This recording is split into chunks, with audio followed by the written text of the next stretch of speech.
reclamação vindo do presidente americano, Diego. Entender mais desse contexto, estou conversando agora com o professor de Relações Internacionais da ESPM, Leonardo Trevisan. Professor, bem-vindo, boa noite. Será que Trump reage? E se reagir, vai deixar claro, né, que, na verdade, a intenção dele é uma interferência política e não exatamente na área econômica, né? Uma boa noite para o senhor. Ah, sim, sem dúvida nenhuma, né. Boa noite, Sakamoto, boa noite, Letícia, boa noite, Diego, boa noite a todos que nos escutam, né. Primeiro de tudo, eu acho que você tocou num ponto interessante, né. Quando a gente olha para esse para toda essa situação, a gente vê que entrou na cena política do Superior Tribunal Federal o senhor Trump, né. O Trump entrou na cena política do Tribunal Federal e o que nós temos que olhar com alguma cautela é se isso foi efetivo para os interesses de quem está fazendo isso. Talvez, Diego, nós estejamos frente a, eu não vou dizer o maior, mas um dos maiores erros políticos da história política brasileira. A A presunção da família Bolsonaro como um todo, não é, de que o nacionalismo dos brasileiros não era tão forte, eu acho que, para usar uma expressão antiga, eles deram com os burros na água, né. É, Porque quando nós olhamos para isso, o que nós temos observado é que a sociedade brasileira emite sinais cada vez mais significativos de que Bolsonaro, pisou na bola. De que não é isso que eles se interessam. Isso é um erro político que vai ter consequências para toda a direita brasileira. E uma direita que vai, de alguma forma, se assustar cada vez mais com essa reação. Eu notei uma foto que eu acho que vai ficar para sempre na história política brasileira. O vice-presidente Alckmin, né, ancorado, protegido pelos 2 setores mais fortes do empresariado brasileiro, o agronegócio e a indústria. Opa, quando você olha para isso, o que você vê é um recado muito claro de como é que a sociedade brasileira entendeu esse erro político. A Nós vamos ver nas próximas pesquisas, mas os sinais emitidos já são fortes. É Professor bastante Trevisan, provável que nós tenhamos uma surpresa na volta do recesso político, com uma outra composição que vai acompanhar um pouco essa mudança. Desculpe. imagina, professor, boa noite, né? Obrigado pela presença. Ouvindo o senhor falar, eu estava querendo que o senhor analisasse uma coisa, porque é o seguinte, talvez o erro da família Bolsonaro, erro ou aposta, eles não negam, por exemplo, eles inclusive estimulam, eles tentam sequestrar, colocar no cercadinho a noção de patriotismo, né? Ele falou, "Ó, nós somos patriotas", inclusive o Bolsonaro faz toda a carreira política explorando essa ideia, né? Inclusive de uma herança de um conceito de patriotismo ainda da ditadura, em que ele explora tudo isso mais. O erro da família Bolsonaro nesse sentido foi tentar imaginar que a noção que eles teriam conseguido exatamente sequestrar a noção de patriotismo a tal ponto de que ela serviria apenas a eles, porque esse erro que o senhor aponta é tão crasso que talvez ele só viria de dois jeitos, ou de burrice ou de soberba, né? Você sabe, Sakamoto, você falou uma coisa que eu não sei onde é que fica a fronteira entre a soberba e a burrice. Muito bom, né? Porque a gente não consegue. Na maioria das vezes o erro é esse, né? Outro dia eu estava lembrando com um aluno, né, de um certo conselho para uma certa rainha que dali a pouco ia perder a cabeça, né? A guilhotina ia cortar a cabeça dela. Eu temo que não seja um crime o que eles estão fazendo. Eu temo que seja um erro. Como é que a senhora está lendo? É isso. De alguma forma, quando eles dizem, como você estava comentando, eu sequestro o patriotismo, ele aparece nas preocupações do candidato que quer suceder, quer pegar esses votos. O início da fala do governador Tarcísio é toda ela dizendo que o verdadeiro patriota é ele. Porque exatamente esse patriotismo esvaiu-se pelos dedos. Na prática, quando nós olhamos para isso, nós vamos ver que há um simbolismo muito forte, e eu temo, sabe, Sakamoto, que as próximas ações do governo Trump só acelerem esse processo aqui no Brasil. Há publicações nos Estados Unidos, inclusive em alguns grandes jornais, de que Trump vai fazer, e os conselheiros estão fazendo, que as próximas sanções batam aonde dói mais, principalmente na aeronáutica, principalmente com bens militares. Olha, eu temo que essa situação, ao contrário do que a gente imagina, vai unir os brasileiros. Vocês observaram que Hugo Mota e Davi Alcolumbre foram muito, muito cautelosos depois dessa reação? Houve um pedido da oposição ao governo para que o Alcolumbre reabrisse, encerrasse o recesso. O Alcolumbre falou: nem pensar.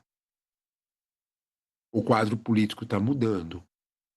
Sabe, me chama sempre a atenção a rapidez e a velocidade com que a sociedade brasileira, que a gente nunca sabe como acontece, comunica as suas vontades ao Congresso Nacional.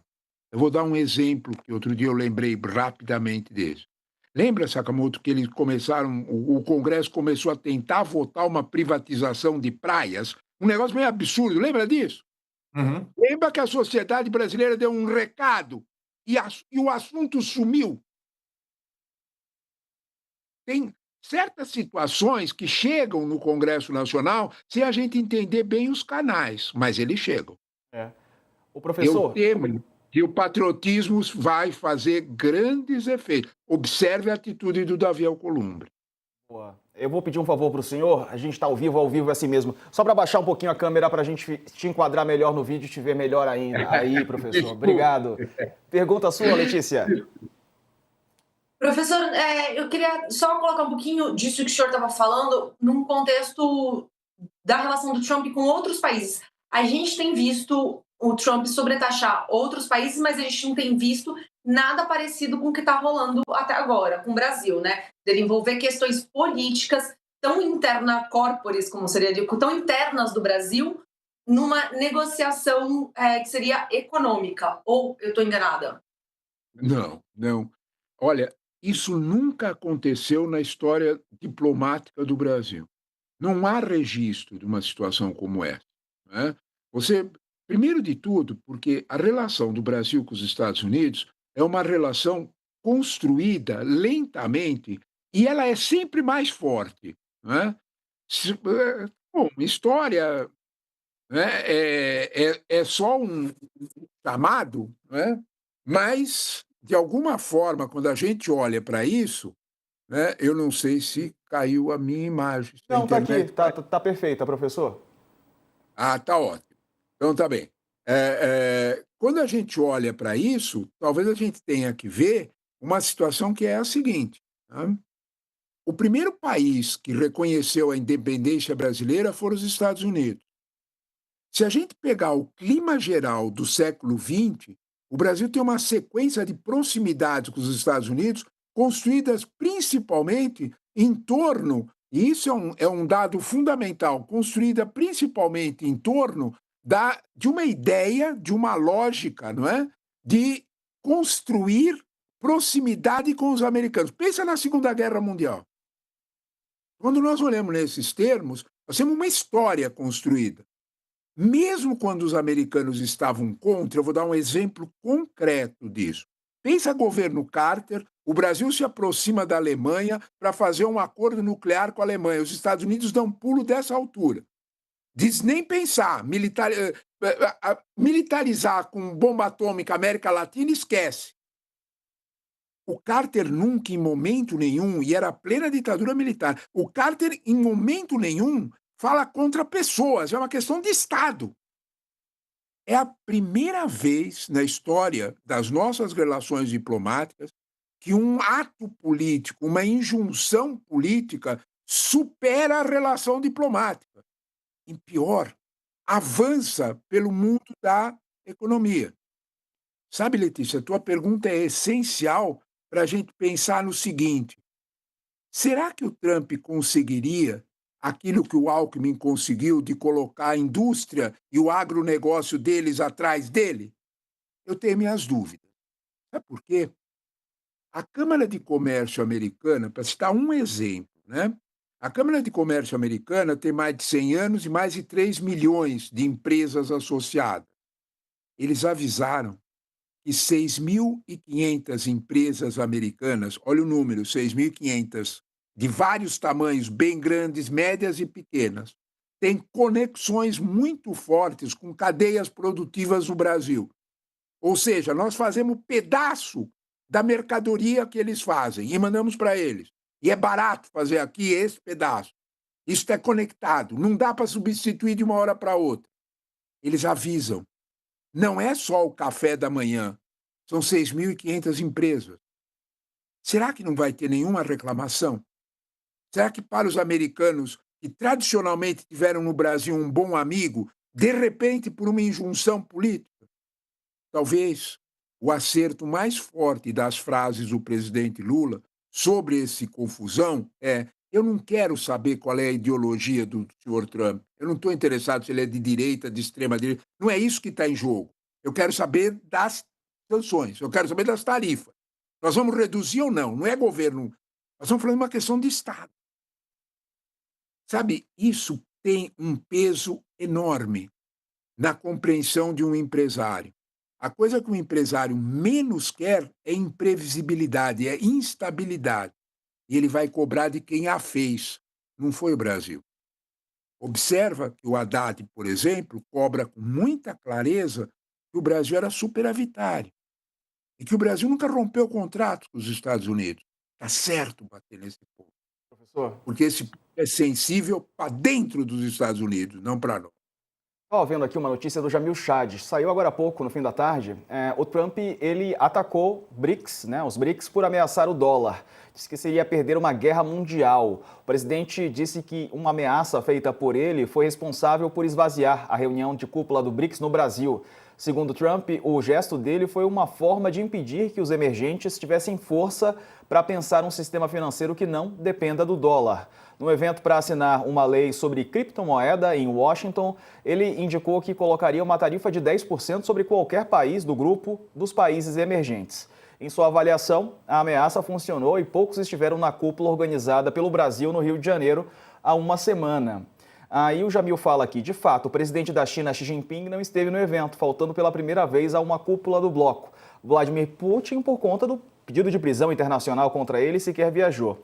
Sauditas e outros países enviaram delegações e os chefes de governo também.